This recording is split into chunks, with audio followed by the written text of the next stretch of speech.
നമസ്കാരം പ്രിയപ്പെട്ട കൂട്ടുകാരെ, ഏറ്റവും ലേറ്റസ്റ്റ് ആയിട്ട് ഈ നിമിഷം പുറത്തു വരുന്ന വാർത്തകളാണ് നിങ്ങളുടെ മുമ്പിലേക്ക് ഷെയർ ചെയ്യുന്നത്. വിദ്യാഭ്യാസ സ്ഥാപനങ്ങൾക്ക് അവധി പ്രഖ്യാപിച്ചു എന്നുള്ള വാർത്തയുണ്ട്, ഹർത്താൽ പ്രഖ്യാപിച്ചു എന്നുള്ള വാർത്തയുണ്ട്. ഇങ്ങനെ നിരവധി വാർത്തകൾ ഇപ്പോൾ വരുന്നുണ്ട്. അതിന്റെ എല്ലാ വിശദാംശങ്ങളും ഈ ഒരു വീഡിയോയിൽ നമ്മൾ ചർച്ച ചെയ്യും. അതിലേക്ക് പോകുന്നതിന് മുമ്പ് ആദ്യമായിട്ട് ഈ ചാനൽ കാണുന്ന കൂട്ടുകാരാണെങ്കിൽ ചാനൽ പാട്ടൊന്ന് സബ്സ്ക്രൈബ് ചെയ്യുക.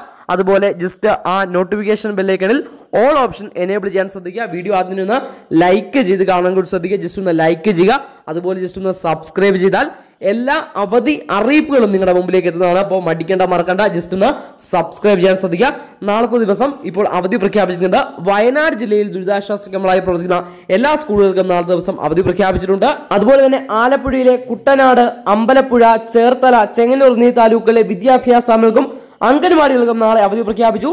അതുപോലെ കടലാക്രമണം രൂക്ഷമായ സാഹചര്യത്തിൽ കൊച്ചിയിലെ എടവനക്കാട് പഞ്ചായത്തിൽ നാളത്തെ ദിവസം ഹർത്താൽ പ്രഖ്യാപിച്ചു. കൊച്ചിയിലെ എടവനക്കാട് പഞ്ചായത്തിൽ നാളെ ഹർത്താലായിരിക്കും.